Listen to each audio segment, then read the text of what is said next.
Hi, Steve Moran here, just back from traveling the world at Senior Living Innovation Forum and at Leading Age California.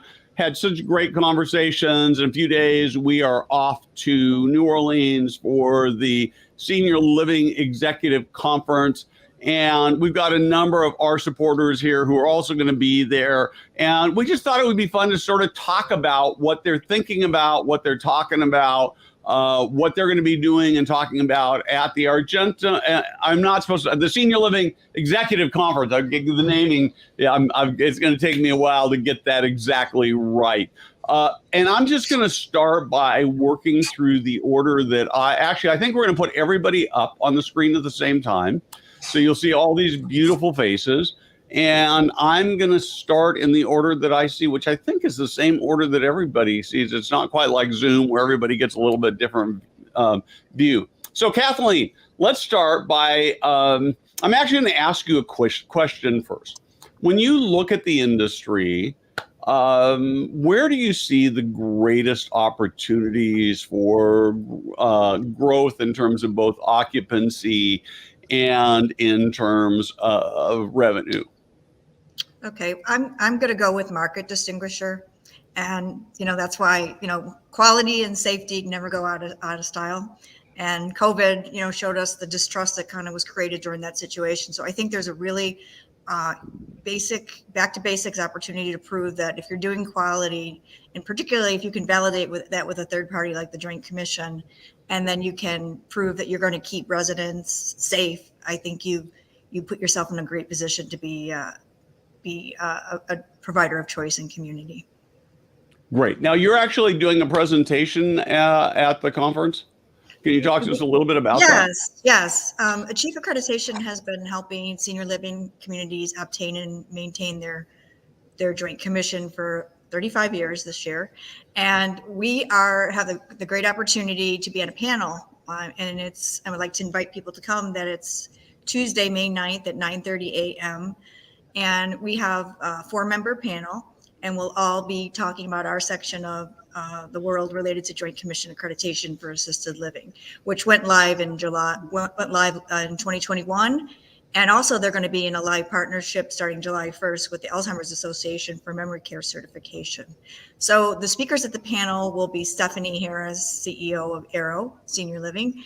And she's going to talk about messages from the C-suite, where she's going to talk about what was the strategic decision? What was the reason they decided to pursue accreditation, not only for one community, but all of their communities, as well as memory care certification? So she's going to talk about the reasons behind that decision. She uses the phrase that she would chase something all day long that's going to make them better. And she's going to go over some more specifics about how they did become better through this process. We also have Derek Harris, who's going from Arrow Senior Living, who's boots on the ground. So he was one of the people that he jokes that he was skeptical, would this make a difference when they started the project. And he's going to talk about his lessons learned, surprises that he had along the way, and really just some of the culture change things that came about. Then we'll have Gina Zimmerman, the executive director of the Joint Commission, speaking about what is assisted living accreditation? Why would you want to do it? What are some of the trends that are happening across the nation in terms of people pursuing accreditation, and their partnership with the Alzheimer's Association, and just the how-to steps if you were to work on accreditation. And then Achieve Accreditation, I'll be talking about the how-to. So how do you do the gap analysis? How do you decide what to concentrate on? What are the resources that you're going to need? What's the time frame that you're going to need to get this done? How do you engage your staff? How do you engage your residents? So the really nuts and bolts of how to do this.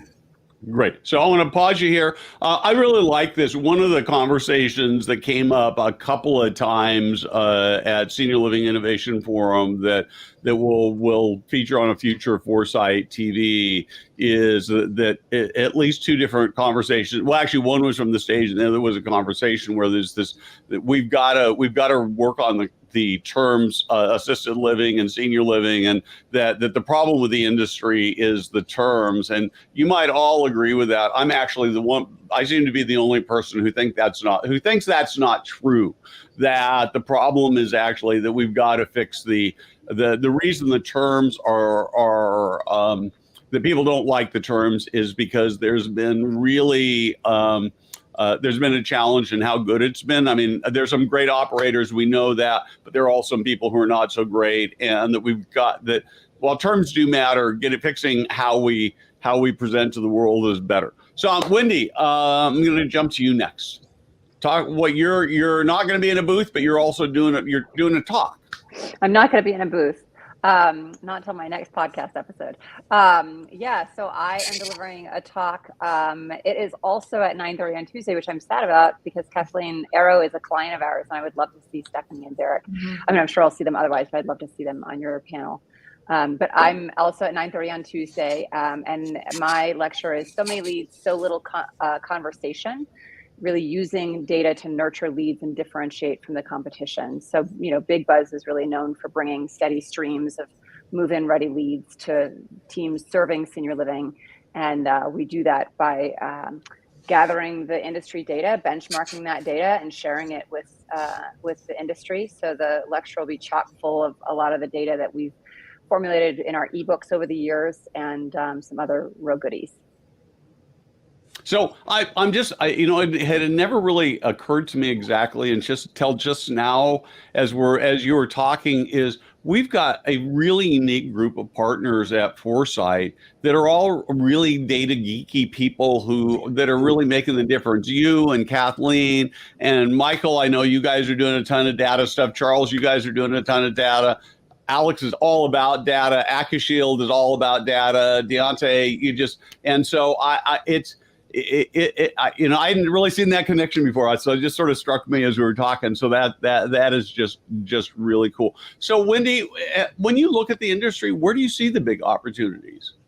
Yeah, I was talking with an executive recently on my podcast, the last episode that I recorded, and she was marveling that, like, in just the last 10 years that she's been in senior living, she was like, the buyer is so much more sophisticated. Like, families and potential residents come in with the list on their phone of these are the questions I should ask, and they are reading the content that you guys are putting out, that operators are putting out, and they're digesting that education, and they're coming in for those conversations just with a whole lot more insight into what's possible for them. And also, I think what I'd like to see at this conference is just more tailoring to the individual. And I think we're getting better about that, but particularly in marketing, we tend to use data sort of after the fact, right? Like, let's see how it performed. Let's look at the analytics.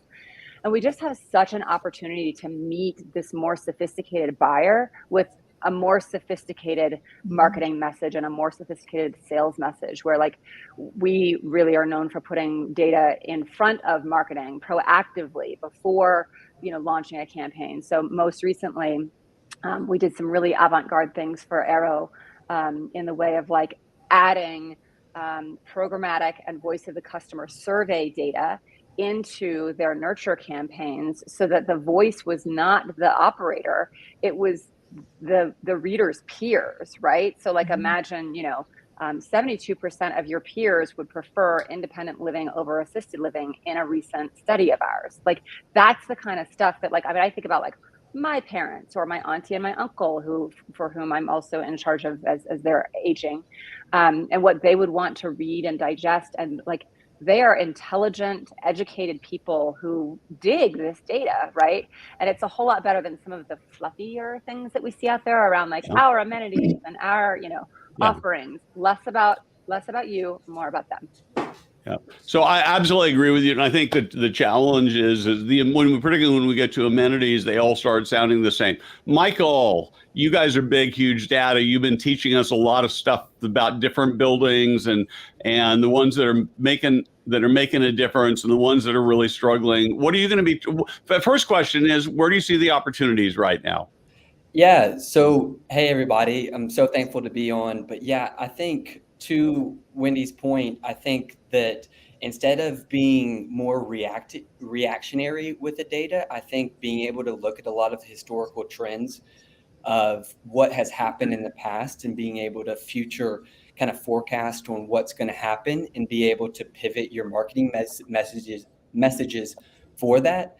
And I think we have to be amenable. So I don't, Wendy talked a lot about my points, and I'm glad that she did, because I think that it is something that historically operators have chosen what I call the hero ball, of taking that one-on-one shot, not really seeing your four other teammates on the court, and being able to say, hey, look at me, I'm doing the shot, I'm going to be the Steph Curry, right? But then, our thought process is, let's get the evangelists out there. Let's get the people that are super excited about the community, and let's let their voice shine.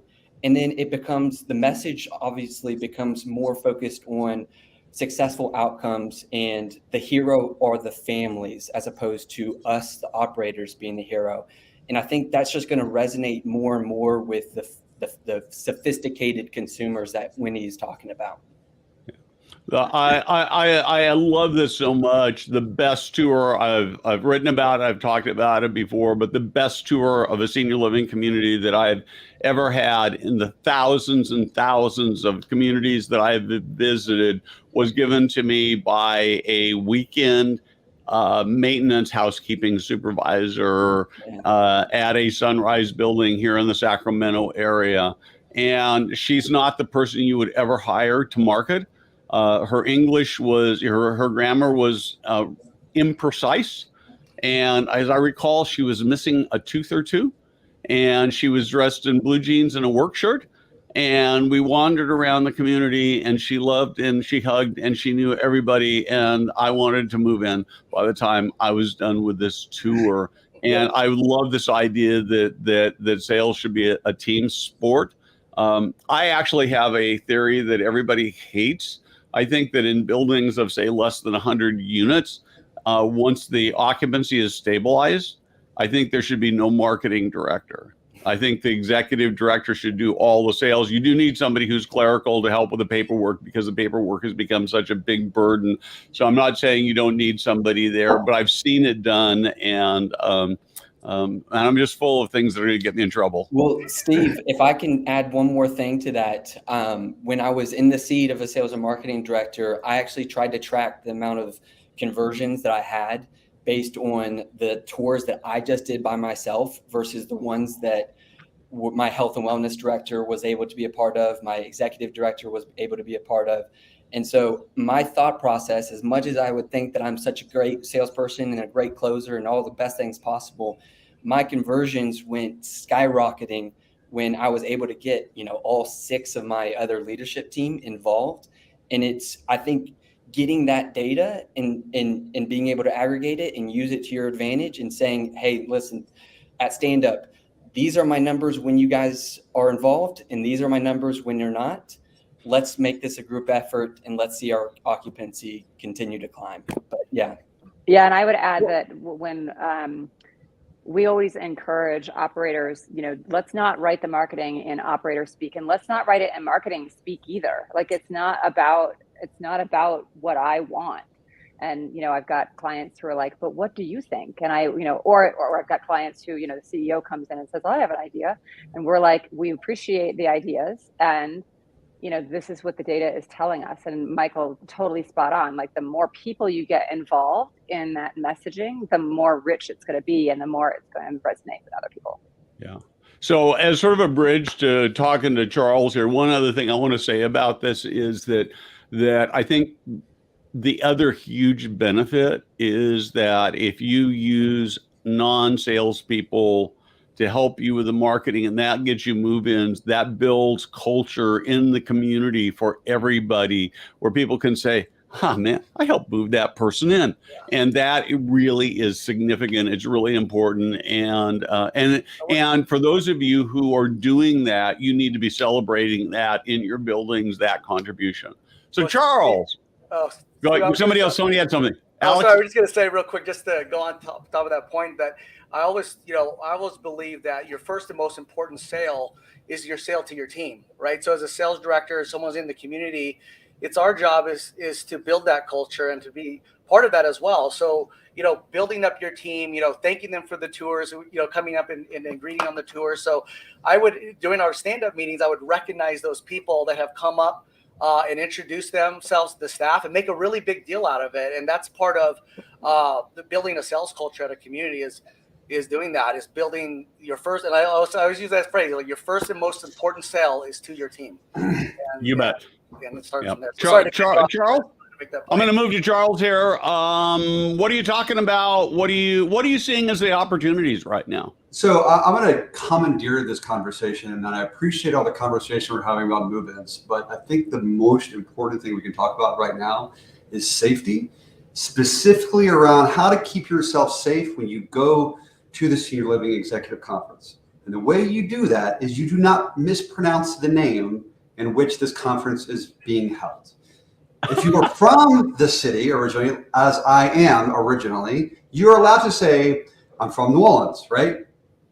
If you're not, it's New Orleans. It's not Nolans, and it's definitely not New Orleans, because the second you cross over Claiborne Avenue and you go into the corridor and you say New Orleans, someone's going to choose violence. So I'm just going to tell you right now, be careful of what you say. You got it? That's probably the most important thing we need to know. I mean, look, we can have these conversations at our agenda, but I'm just trying to keep everybody safe. I love the city, but you got to be safe when you go there. And the only way you're going to get hurt is if you mispronounce the city. Just one. And if somebody's trying to dance with you on Bourbon Street, they're trying to pick your pocket. So don't dance. Yeah, that's a hard no. Wendy's got it. That's a hard pass. Yeah. And the other thing I was going to say is all I'm going to do is I'm just going to, whenever I walk out of the convention center, my hotel, I'm just going to stay with Charles and let him do all the talking, so I don't have to worry about it. Now you go with Cheryl Crooks. She'll keep you safe. Okay, good. I'm sorry. What was your question? Good. What are we? So my question is, when you wait, hold on, NOLA. They know you're from California if you say NOLA. I'm just going to tell you right now. I saw the Sierra. Thank you. You're in trouble now. But no. Yeah. Okay. So my question for you is, where do you see the big opportunity? Really, two questions for you. Where do you see the big opportunities right now for operators in senior living? And secondly, what are you going to be talking about? And where do we find you, of course? Yeah. So you're going to find us a big, dumb, obnoxious orange booth. If you don't find me, you'll find the team. You can't miss us. Also, but just kind of a little shout out. We are doing an event, joint event with us at Point Click here. I can shield a couple of the groups being part of it on Tuesday night at Fulton Alley, which is, if you call it a bowling alley, is not the right thing. It's actually a pretty cool spot. We're having like big bands, and it's going to be fun. Big, like a whole New Orleans experience. This should be pretty cool. So what are we looking at? What are we thinking about? One of the things I think the world is, we obviously deal in the labor markets, in the workforce markets, and we, going back to your data thing, Steve, we have a ton of data on this kind of stuff. But I think we've sort of reached this kind of concept of a new normal, and it's going to evolve. But I think it's sort of, if you want to call it post-pandemic world. There's just there are not enough nurses and caregivers to go around. So how do we deal with that? And then it's trying to educate operators to get out of this mindset of this kind of pre-pandemic mindset of we can't have any outside workers come hell or high water. And I understand the sentiment because it's a very resident-focused sentiment. Obviously, we should. But what happens is if you don't understand the dynamics of your labor pool, of your workforce, your care force, then you're going to sell yourself short. The number one thing we always talk about, the number one reason one of your employees leaves, frontline employees leave, is due to lack of respect, right? Outside of pay, it's due to lack of respect. People are like, oh yeah, we get that.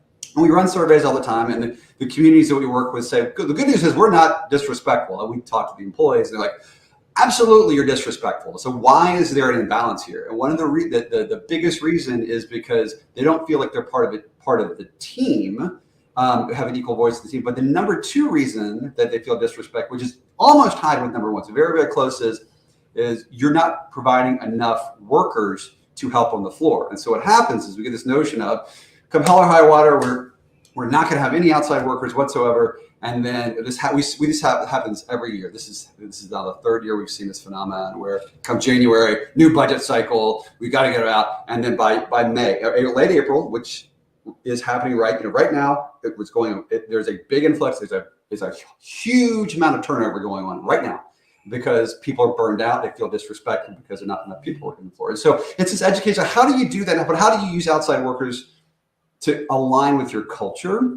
Sure, from a cost standpoint, and align with your culture, and also for hireability is what Care specializes in. And then how do you actually, and we always talk about how do you attract your care force? How do you keep them? What benefits do they really want? So we do a lot of conversations around that. People come by our booth because they want to know more about care, and that's great. And we'll obviously talk about it, but a lot of times people just come by for our research. And we love talking about that, right? I mean, we have almost 40,000 people now working on our platform, and we can ask them questions. We have a ton of research on what frontline caregivers and nurses want. And we like using that to educate our clients and just the industry on, what actually drives, what are the misconceptions we have as operators? I'm a recovering owner operator. What are the misconceptions that I had on what does culture mean and things like that? We kind of get it wrong. We think we get it right. We actually get it wrong 9 times out of 10.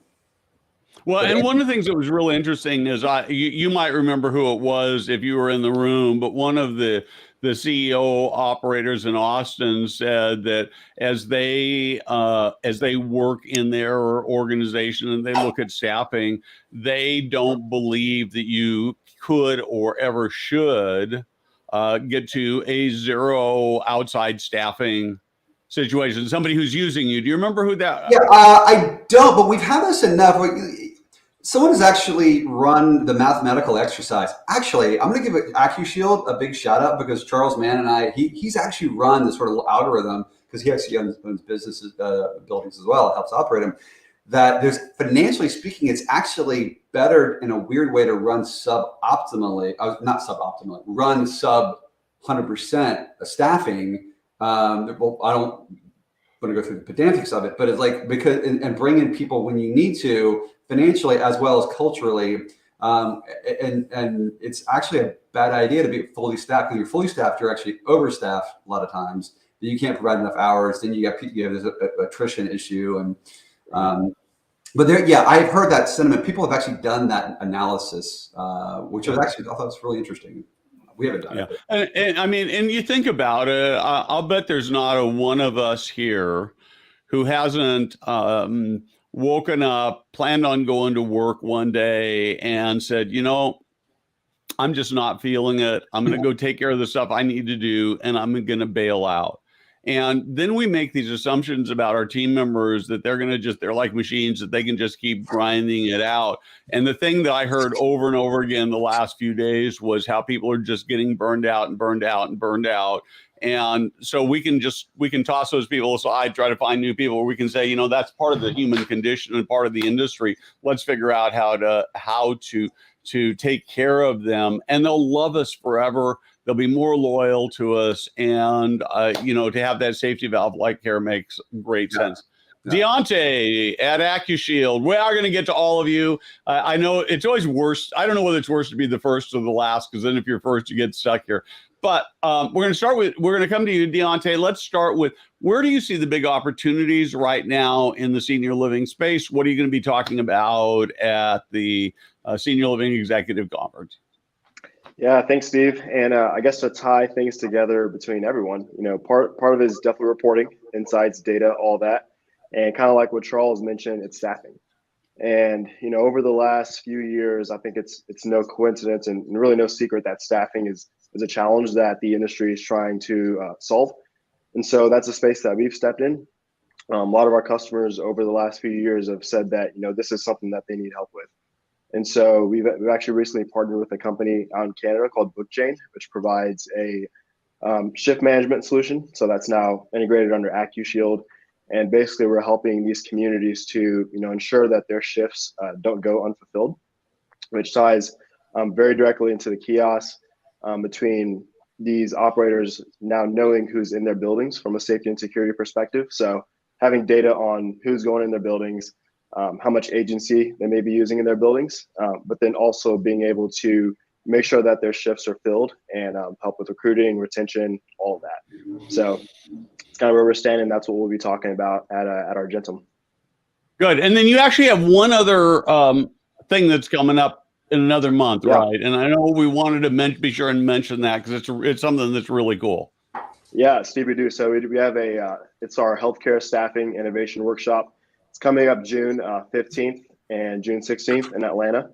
And what we're having is, a bunch of operators coming in to talk about, solutions to help address some of these staffing issues. So we have a few groups such as Bickford Senior Living, Amica up in Canada, Schlegel Villages up in Canada, coming to talk about how they've solved some of their workforce issues and just provide overall solutions that the industry can use to help solve some of these challenges. So we're super excited for that. And it's for anyone, C-suites, VPs, HR people, all that. Yep, it should be really, really good. I'm planning on being there for it, so it should be terrific. Alex? Yes. So let's start with my first question. Where do you see the biggest opportunity right now? I mean, obviously I'm biased. I think it's going to be revenue. It's going to be more purposeful and intentional pricing because labor costs money. Labor, inflation, and banks closing. These things are going to cause communities to really and companies really tighten up and really try to be more strategic. And just in general, without those things, just markets maturing, right? So kind of what you guys began the conversation about, like how are we differentiating our product? How are we creating communities that that families want to move into, and create that demand? And then once we have that, how do we make sure we're priced accordingly to capture those opportunities? So I always say you're either leaving revenue on the table or you're leaving occupancy on the table. And so just kind of find a more strategic way of doing that. I would say connected to that is rate transparency, the concept of rate transparency. How come people aren't sharing their rates more? That came up at SLIF and Nick and Argentum last year. And every single conference I've been to in the last year and a half, everyone wants everyone else to share their pricing, but they don't want to share their own. And so how does our industry get to that level? And is that even desirable, right? Some people don't think that could be a bad thing. I would argue the opposite. I would argue that we were talking about this at SLIF. You look at the hotel industry and how they went to full transparency. They trade occupancy information. They actually publish an article tomorrow about the history of how hotel industries got into rate transparency. But look what it's done in that industry. I think it's just forced us to know our markets, know our customer better, and provide a product that is more customized to the segment of the population that we want to serve. So I think it's just going to push our industry to be better and better. But we're probably still another 3 to 5 years, maybe 10 years away, unfortunately. Perfect. We are about out of time. I just want to do sort of a quick lightning round question for each of you. Lots of our watchers are people who go to a few conferences a year or maybe don't even go to conferences every year. Pretty much everybody who's here goes to 1 million conferences a year. It's like going to work, right?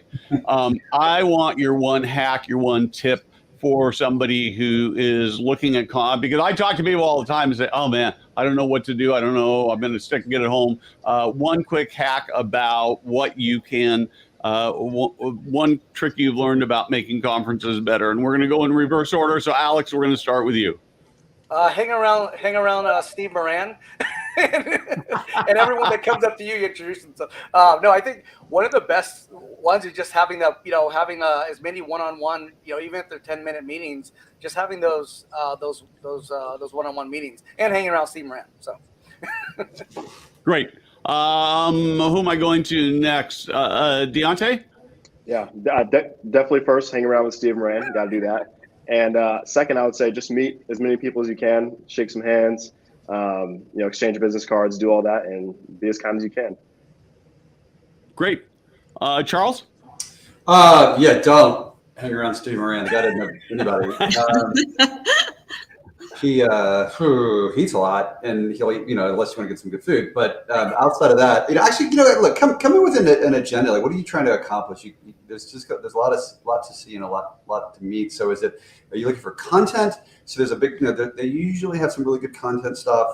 If you're looking for like kind of what's the next thing, I would spend some time on the expo floor. But there's always a lot of events. You may hear of a lot of events. Don't be shy about it. Frankly, just kind of inviting yourself to these things. We're finding because, people want you there, right? These things are usually not a closed event. And if someone's going to some, just tag along. And then most of the time, these folks can get you in. Again, unless you're Steve Moran, and we could not get him in to the point of almost getting arrested. It was a good story, but we're not going to talk about that publicly. Yeah. I was going to say, that's the only, I've had one event that Charles was involved with that he was part of, but not managing. And they would not let me through the door. There was so hard. there was a security guard who was paid there, but I will tell you, I don't typically have trouble getting into events anymore. I've got I'm pretty well known, but even when I didn't, the biggest thing is don't be afraid to ask people where there are events happening, because just because you don't know doesn't, as Charles says, doesn't mean you're not wanted there. But they don't know how to invite you. And everybody's sort of afraid to invite everybody for some good reason. And right now I've got like 2 or 3 things that are on my list. I know that when I get there, by the time I'm at noon on Monday, I'll have probably 4 or 5 things that I can pick from. Every night I'll try to hit as many as I can. But use that time. The other thing I would say is don't just hang out with your friends. It's easy to do that. I used to go without anybody I knew there. It made it harder and easier. And keep track of how many cards, or get a clicker for me. I'll have a few of these. This is my biggest friend when I'm at conferences. Just keep track of how many conversations you have. I will add this real fast. I'm not trying to plug our event, but again, Tuesday night, if you want to meet somebody, one of the things I do, I've been in this space for a long time. I just know a lot of folks. And so one of my biggest joys is just connecting people. I know Steve is the same. And we've lost Charles, but lost everybody. Nope. So what I would say is we lost Charles, but he's absolutely right. If you see me in a conversation, particularly if I'm with a group of people, come butt in. I will make sure you meet everybody. If I forget because I'm talking to somebody, remind me to do that. There are people like Charles or people like Paul Mullins who've done that for me when I was first getting started. Deontay, any last acts? No last acts for me. I think Michael, you have something? I don't know if we asked Michael. Well, I'm going to get to Michael here in a minute. He's next. Yeah, well, last acts for me. Look forward to seeing everyone at Argentum and come by the Acting Show booth. Again, like Charles mentioned, we're doing a event with them Tuesday night. So come swing by and say hello. Cool, Michael.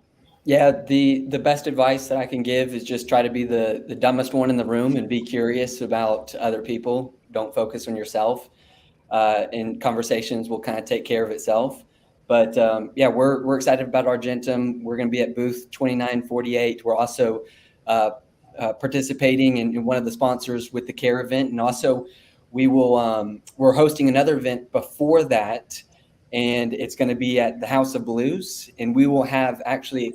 After that event, we are going to have a brass band parading us through the French Quarters to Fulton Alley. So it should be a fun time. And It's called a second line.